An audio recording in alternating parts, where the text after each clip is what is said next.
அஇஅதிமுக இங்கே 21 விழுக்காடு வாங்கியுள்ள கட்சி. அந்த கட்சியிலிருந்து வெளியேறியவர்கள் மேலும் கிட்டத்தட்ட ஒரு 12% வாங்கியவர்கள் மற்ற தேசிய ஜனநாயக கூட்டணியில் இருக்கிறார்கள். என்டிஏ பாஜக தலைமையிலான கூட்டணியில் இருக்கிறார்கள், போட்டியிட்டார்கள். இந்த அதிமுகவை டெபாசிட் எடுக்க வைத்தார்கள். எல்லாம் உண்டு. இன்னொரு பக்கம் பாஜக பாரதிய ஜனதா கட்சி இந்திய ஒன்றிய அரசை ஆளும் கட்சி ஆகும். இதை எப்படி களத்தில் இல்லை என்று இவர் சொல்லுகிறார். என்ன விதமான புரிதல் இது? புதுச்சேரியில் பேசும்பொழுது எந்த ஒன்றிய அரசு தமிழ்நாட்டை வஞ்சிக்கிறதோ அதே ஒன்றிய அரசு தான் இங்கே புதுச்சேரியை வஞ்சிக்கிறது என்று சொன்னார். அப்பொழுது ஒரு மாநிலத்தை வஞ்சிக்கக்கூடிய ஒரு அரசு களத்தில் இல்லாத அரசா?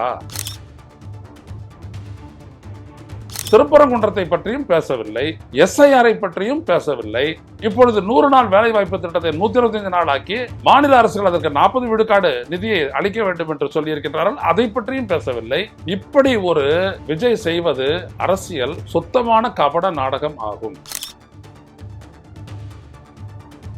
எல்லாமே தப்பு விஜய், எல்லாமே தப்பு. பொறுப்பற்ற, உண்மையை பற்றி எந்த விதமான அக்கறையற்ற, பொறுப்பற்ற, அப்படியே திமுக மேல ஒரு வெறுப்புணர்வை உண்டாக்க வேண்டும். உடல் வலிமையை உறுதி செய்யும் சிலாஜித், கவனத்தை மேம்படுத்தும் அஸ்வகந்தா மற்றும் உயிர் சக்தியை பெருக செய்யும் சஃபேடு முஸ்லி போன்ற இமயமலையின் மூலிகை பொருட்களை கொண்டு வந்து மிஸ்டர் பர்ஃபெக்ட் உருவாக்கப்பட்டுள்ளது. ஒவ்வொரு முறை உட்கொள்ளும் போதும் உடல் சக்தி, வலிமை மற்றும் மன வலிமை உறுதி செய்யப்படுகிறது. மா நேச்சுரல்ஸ் மூலம் மகிழ்ச்சியான தலைமுறைகள் உருவாகிறது. இப்போது மிஸ்டர் பர்ஃபெக்ட்டுடன் உங்கள் தலைமுறையும் வலிமையாகட்டும். எங்கள் வெப்சைட்டில் இருந்து உடனே ஆர்டர் செய்யுங்கள். வாட்ஸ்அப் எண்ணிலும் தொடர்பு கொள்ளலாம்.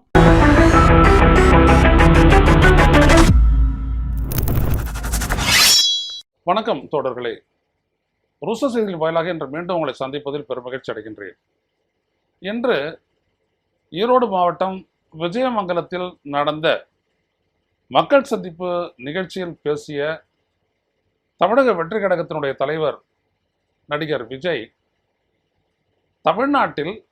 தமிழ்நாட்டு அரசியல் களத்தில் இல்லாதவர்களை பற்றி எதற்காக நான் பேச வேண்டும் என்று பாரதிய ஜனதாவையும் அஇஅதிமுகவையும் பற்றி அவர் மறைமுகமாக குறிப்பிட்டது பெரிய சர்ச்சையாகி உள்ளது. இது என்ன விதமான புரிதல் என்று யாருக்கும் புரியவில்லை. தமிழ்நாட்டு அரசியல் களத்தில் திமுக எனது எதிரி என்று சொல்லி அவர் அரசியல் செய்து வருகிறார். சரி, ஆளுங்கட்சி, அந்த கட்சியை எதிர்த்து நாங்கள் அரசியல் செய்கின்றோம், அவர்களை வீழ்த்திவிட்டு ஆட்சியை கைப்பற்றப் போகின்றோம், எங்களுக்கும் அவர்களுக்கும் இடையேதான் போட்டி என்றெல்லாம் விஜய் பேசி வருகிறார். அது அவருடைய நிலைப்பாடு, ஏற்றுக்கொள்ளத்தக்கதுதான். ஆனால் களத்தில் இல்லாதவர்களை பற்றி எதற்கு பேச வேண்டும் என்று அவர் சொல்லுகின்றார். அஇஅதிமுக இங்கே 21 விழுக்காடு வாங்கியுள்ள கட்சி. அந்த கட்சியிலிருந்து வெளியேறியவர்கள் மேலும் கிட்டத்தட்ட ஒரு 12% வாங்கியவர்கள் மற்ற தேசிய ஜனநாயக கூட்டணியில் இருக்கிறார்கள். என்டிஏ பாஜக தலைமையிலான கூட்டணியில் இருக்கிறார்கள், போட்டியிட்டார்கள். இந்த அதிமுகவை டெபாசிட் எடுக்க வைத்தார்கள். எல்லாம் உண்டு. இன்னொரு பக்கம் பாஜக பாரதிய ஜனதா கட்சி இந்திய ஒன்றிய அரசை ஆளும் கட்சி ஆகும். இதை எப்படி களத்தில் இல்லை என்று இவர் சொல்லுகிறார். என்ன விதமான புரிதல் இது? இவர் கடந்த வாரம் பார்த்தீங்கன்னா புதுச்சேரியில் பேசும்பொழுது எந்த ஒன்றிய அரசு தமிழ்நாட்டை வஞ்சிக்கிறதோ அதே ஒன்றிய அரசு தான் இங்கே புதுச்சேரியை வஞ்சிக்கிறது என்று சொன்னார். அப்பொழுது ஒரு மாநிலத்தை வஞ்சிக்கக்கூடிய ஒரு அரசு களத்தில் இல்லாத அரசா? எப்படி இதை சொல்ல முடியும்? இங்கே கல்வியிலிருந்து, உரத்துக்கு தரக்கூடிய மானியத்திலிருந்து, காப்பீட்டில் இருந்து ஒவ்வொன்றிலும் இந்திய ஒன்றிய அரசு தமிழ்நாட்டை வஞ்சித்து வருகின்றது. அதில் மிக மிக முக்கியத்துவம் வாய்ந்தது வரி பகிர்வில் அது செய்யக்கூடிய வஞ்சனை. இப்படி இருக்க அது களத்தில் இல்லை என்று சொல்லி அதை எதிர்க்க மாட்டேன், எதிர்க்க வேண்டிய அவசியம் இல்லை என்று விஜய் பேசுவாரேயானால் இவருடைய அரசியல் புரிதல் என்பது தெரிஞ்சே செய்வதா அல்லது பாரதிய ஜனதை எதிர்க்காமல் இருப்பதற்கு இப்படி ஒரு வேடத்தை போடுகிறாரா என்கின்ற கேள்விதான் எழுகிறது. அதிமுக இருக்கிறது. அதிமுகவோடு இவர் கூட்டணிக்காக பேச்சுவார்த்தையை நடத்தியவர். அது என்னிடமே நேரடியாக சொன்னவர். அவ்வாறு இருக்க அந்த கட்சியை பற்றியும் பேசவில்லை, பாஜகவை பற்றியும் பேசவில்லை, அதே போல திருப்பரங்குன்றத்தை பற்றியும் பேசவில்லை, எஸ்ஐஆரை பற்றியும் பேசவில்லை. இப்பொழுது 100 நாள் வேலை வாய்ப்பு திட்டத்தை 125 நாள் ஆக்கி மாநில அரசுகள் அதற்கு 40 விழுக்காடு நிதியை அளிக்க வேண்டும் என்று சொல்லியிருக்கின்றார்கள். அதை பற்றியும் பேசவில்லை. இப்படி ஒரு விஜய் செய்வது அரசியல் சுத்தமான கபட நாடகம் ஆகும். பாரதிய ஜனதா களத்தில் இல்லை என்று சொல்லி ஒரு அரசியலை செய்ய முற்படக்கூடிய விஜய் தமிழ்நாட்டு மக்களை ஏமாற்ற நினைக்கிறார். பாஜக மீது எந்த விதமான எதிர்ப்பையும் காட்டாமல் தன்னை காப்பாற்றிக் கொள்வதற்காக இப்படி ஒரு நிலைப்பாடை எடுத்து அவர் பேசிக் கொண்டு வருகிறார். இது ஒரு பக்கம். இன்னொரு பக்கம் பார்த்தீங்கன்னா, தமிழ்நாடு என்ன செய்தது? நான் எல்லாருக்கும் ஒரு வீடு இருக்க வேண்டும் என்று சொன்னேன். வீட்டில் ஒரு இருசக்கர வாகனம் இருக்க வேண்டும் என்று சொல்றேன். ஒவ்வொரு வீட்டுக்கும் ஒரு கார் இருக்கணும்ன்றதான் லட்சியம் என்றெல்லாம் சொன்னேன். ஆனால் அது தவறாக புரிந்து கொள்ளப்பட்டு விட்டது என்று சொல்லிவிட்டு அவர் சொல்லுகிறார், தமிழ்நாட்டில் எல்லோருக்கும் சொந்த வீடு இருக்குதா? எல்லாரும் டிகிரி படிச்சிருக்கிறீங்களா என்று கேட்கிறார். ஒரு நாட்டில் உள்ள அனைவருக்குமே சொந்த வீடு இருக்கும் அப்படின்ற ஒரு நாடு எங்க இருக்கிறது? அமெரிக்காவில் கூட அது இல்லையே. உலகத்தினுடைய முதன்மை பொருளாதார நாடு அதுதான், நம்பர் 1. அந்த நாட்டில் கூட இப்போ சமீபத்தில் நியூயார்க் அந்த நகரத்திற்கு மேயர் தேர்தல் நடந்தது. அந்த மேயராக தேர்ந்தெடுக்கப்பட்டவர் சொல்லும் போது, நீங்கள் இஸ்ரேலுக்கெல்லாம் உதவி பண்ணிட்டு இருக்கிறீங்க, ஆனால் இங்கே நியூயார்க் சிட்டியில் நீங்கள் எடுத்துக்கிட்டீங்க அப்படின்னோம்னா, இங்கே 1வது படிக்கிற பசங்க, எல்கேஜி யூகேஜி படிக்கிற குழந்தைகளில் 1.5 லட்சம் பேருக்கு வீடே இல்லை அப்படின்னு சொல்றாரு. எனவே எங்களிடம் பெறக்கூடிய நீங்க வரியை எங்களுடைய மக்களுடைய மேம்பாட்டுக்கு செலவு பண்ணுங்கன்னு அவர் பேசினாரு. எந்த ஒரு நாட்டிலையும் எல்லா மக்களுமே சொந்த வீட்டில் வாழ மாட்டாங்க. ஆனா மாறாக தமிழ்நாட்டில் குடிசை மாற்று வாரிய குடியிருப்புகள் அப்படின்றது திராவிட முன்னேற்ற கழகம் ஆட்சிக்கு வந்த நாளில் உருவாக்கப்பட்ட ஒரு பெரிய அமைப்பு, குடிசை மாற்று வாரியம். குடிசைகளை கட்டடங்களாக மாற்றி குடிசைவாசிகளை கட்டடத்தில் குடியேறச் செய்தார்கள். அது இப்பொழுது அர்பன் ஹேபிட்டாட் போர்டு என்று சொல்லி இருக்கிறது, இயங்கிக் கொண்டிருக்கிறது. தமிழ்நாட்டில் தான் இருக்கக்கூடிய எல்லா விதமான குடிசை பகுதிகளிலும் பார்த்தீங்க அப்படின்னோம்னா பல அடுக்கு மாடி கட்டடங்களை நீங்க பார்க்கலாம். அது 375 400 ஸ்கொயர் ஃபீட் தான், கம்மி தான் அளவு. ஆனா இப்பதான் அதை இன்க்ரீஸ் பண்றாங்க 500க்கு மேல. அது மட்டுமல்லாமல் இங்கே கலைஞர் மு கருணாநிதி முதல்வராக இருந்த போது எல்லா மக்களும் வாழ்வதற்கு இணக்கப்பாட்டோடு வாழ வேண்டும் என்பதற்காக பெரியார் நினைவு சமத்துவபுரம் என்பதை உருவாக்கினார். இன்றைக்கு ஒரு மாவட்டத்திலையும் பார்த்தீங்கன்னா அது இருக்கும். ஸோ இப்படி வீடு கட்டும் திட்டத்தை நவீனப்படுத்தி அதில் கூட ஏற்றத்தாழ்வை அகற்றக்கூடிய ஒரு நோக்கத்தை வைத்து சாதித்த ஒரு மாநிலம் தமிழ்நாடு. இது இந்தியாவில் வேற எங்கேயும் கிடையாது. கல்வியை பற்றி சொல்கிறார், எல்லாருமே கிராஜுவேட்டான்ட்டு. எல்லாருமே கிராஜுவேட்டு அப்படின்னு எப்படி சொல்ல முடியும்? நீங்களே கிராஜுவேட்டு கிடையாது இல்லையா? நான் வசதி இல்லாதனால நீங்கள் கிராஜுவேட் கிடையாது, அது கிடையாது, அது வேற. ஆனால் இங்கே இருக்கிறவங்க ஒரு சாதாரண ஏழை எளிய குடும்பத்திலிருந்து படிச்சுட்டு அவங்க கல்லூரி படிப்புக்கு போனாங்கன்னா ஸ்டாலின் அரசு 1000 ரூபா கொடுக்குது. அதை என்ன சொல்றீங்க? அந்த ஊக்கத்தொகையை மாசத்துக்கு 1000 ரூபாய், அது பெண்களுக்கு. இன்னும் ஆராய்ச்சி செய்யக்கூடிய அனைவருக்கும் ஊக்கத்தொகை கொடுக்குறாங்க. பள்ளிக்கு வரக்கூடிய பிள்ளைகளுக்கு காலை உணவு, இப்படி எல்லா விதத்திலையும் கொடுப்பது மட்டுமல்லாமல் தமிழ்நாட்டில் அவர் சொல்றாரு 207 அரசு பள்ளிகள் மூடப்பட்டனவே. என்ன கல்வியில் சிறந்த தமிழ்நாடுன்னு நீங்க சொல்லிட்டு இருக்கிறீங்க அப்படின்றாரு. அரசு பள்ளிக்கூடத்துல சேர்றதுக்கு வராம தனியார் பள்ளிக்கூடங்கள்ல சேர்க்கக்கூடிய அளவிற்கு கிராமங்கள் இன்றைக்கு பலவும் இருக்கு. ஏன்னா இங்கிலீஷ் மீடியம் படிக்கணும் அப்படின்னு சொல்லிட்டு போயிடுறாங்க, அதனால மூடப்பட்டிருக்குது. ஆனா தமிழ்நாட்டில் தான் கிராஸ் என்ரோல்மெண்ட் ரேஷியோ என்று சொல்லக்கூடிய பள்ளிகளில் படிக்க வரக்கூடிய மாணவர்கள் அதிகபட்சமாக சேரக்கூடிய மாநிலம் தமிழ்நாடு. அது மட்டுமல்ல, 0 டிராப் அவுட் அப்படின்றதையும் தமிழ்நாடு சாதித்திருக்கிறது. இது ஆல் இண்டியா ரிப்போர்ட், புரியுதுங்களா? அப்ப இதெல்லாம் எந்த விதமான ஸ்டாட்டிஸ்டிக்ஸும் வச்சு அவர் பேசவே இல்லை. ஒரு மாநில அரசை நீங்க விமர்சிக்கிறீங்கன்னா விஜய், நீங்க என்ன பண்ணணும்? இந்திய ஒன்றிய அரசு அது கொடுக்கக்கூடிய அந்த ஸ்டாட்டிஸ்டிக்ஸ் அதை வச்சுக்கிட்டு இந்த மாநில அரசை நீங்க பேசுறீங்க அப்படின்னோம்னா அது சரி.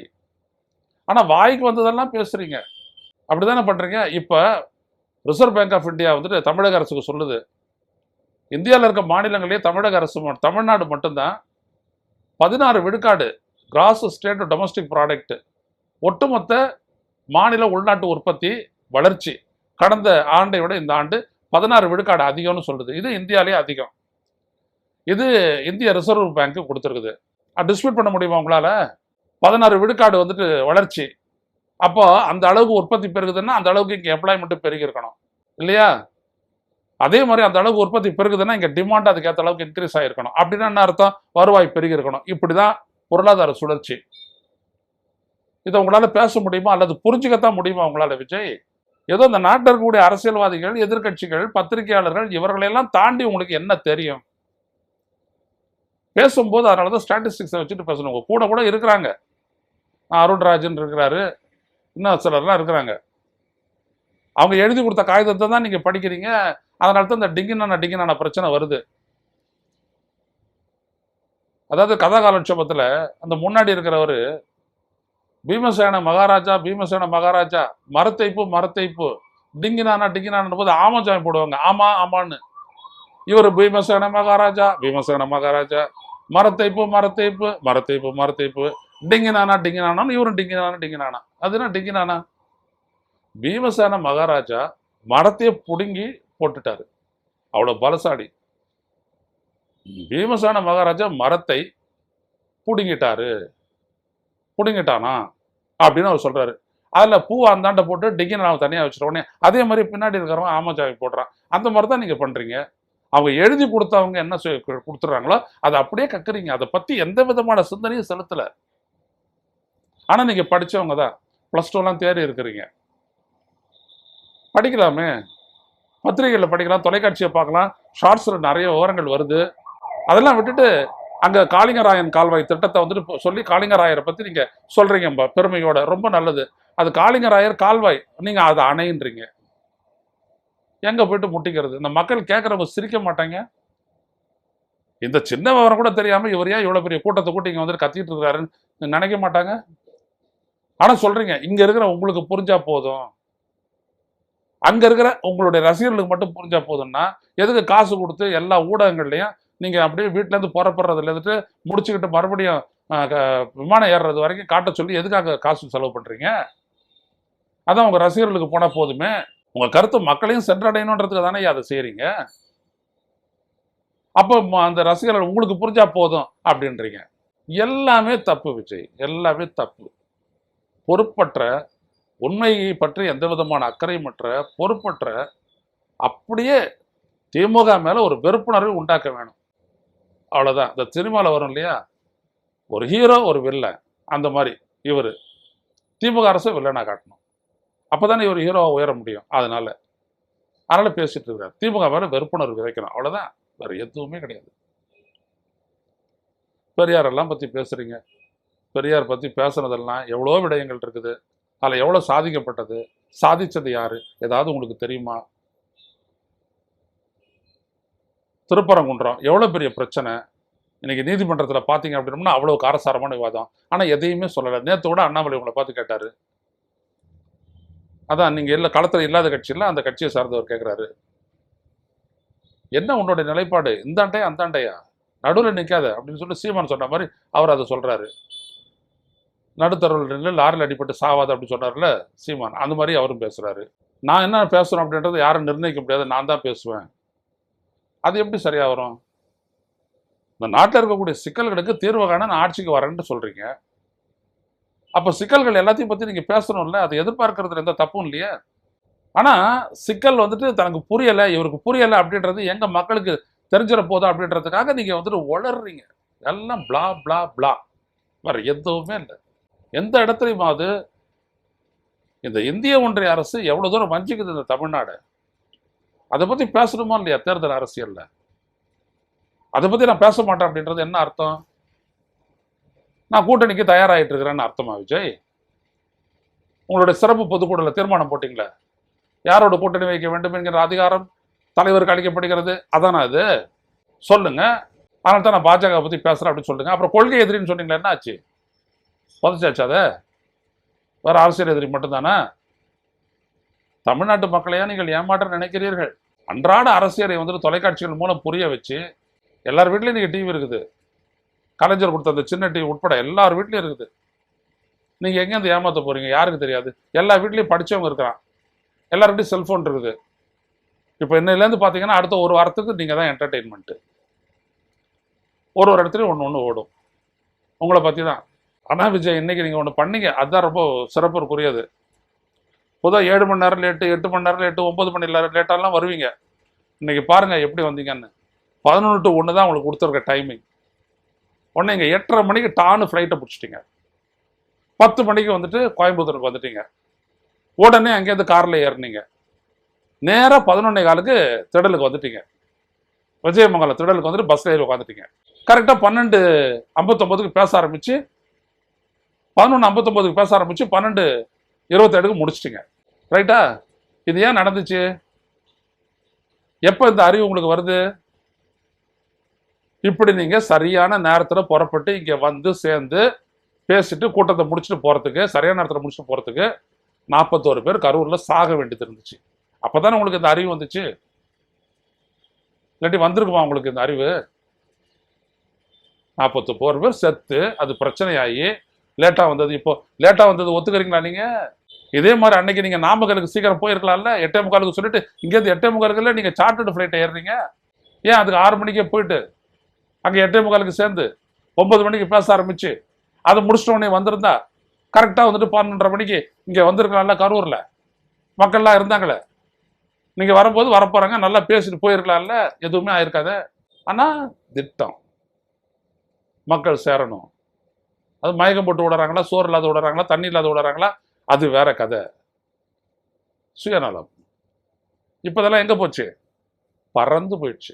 மக்கள் சந்திப்புன்னு சொல்றீங்களா விஜய்? இன்னைக்கு வந்தவங்கள ரசிகர் தவிர வேற ஏதாவது பொதுமக்கள் இருந்தாங்களா? பாத்தீங்களா? ஏன் பொதுமக்கள் வரல? நீங்க பொதுமக்கள் கிட்ட ரீச்சே ஆகல. விவரமான தமிழ்நாட்டு அரசியல் கடத்துல நீங்க ஒரு விவரமற்ற ஒரு அரசியலை பண்ணிட்டு இருக்கக்கூடிய ஒரு ஆளு எங்க அரசியல்வாதின்னு உங்களை ஒத்துக்கிறது? அப்புறம் சொல்றீங்க உங்களுடைய பாதுகாப்பு தான் முக்கியம் அப்படின்றீங்க. உங்களுடைய ரசிகர்களை பார்த்து எனக்கு நீங்க தான் முக்கியம். இந்த வார்த்தையை இவ்வளவு காலமாச்சு அவங்களுக்கு சொல்றதுக்கு. விக்கிரவாண்டியில சொல்லாதது, பத்திரமா வீடு போய் சேஃபா வீடு போய் சேருங்க அப்படின்றீங்களே. இத ஏன் விக்கிரவாண்டியில சொல்ல, மதுரையில சொல்ல, மற்ற இடங்கள் எல்லாம் சொல்லவே இல்லை? இப்ப சொல்ல தோணுது இல்ல? இதுதான் விஜய்.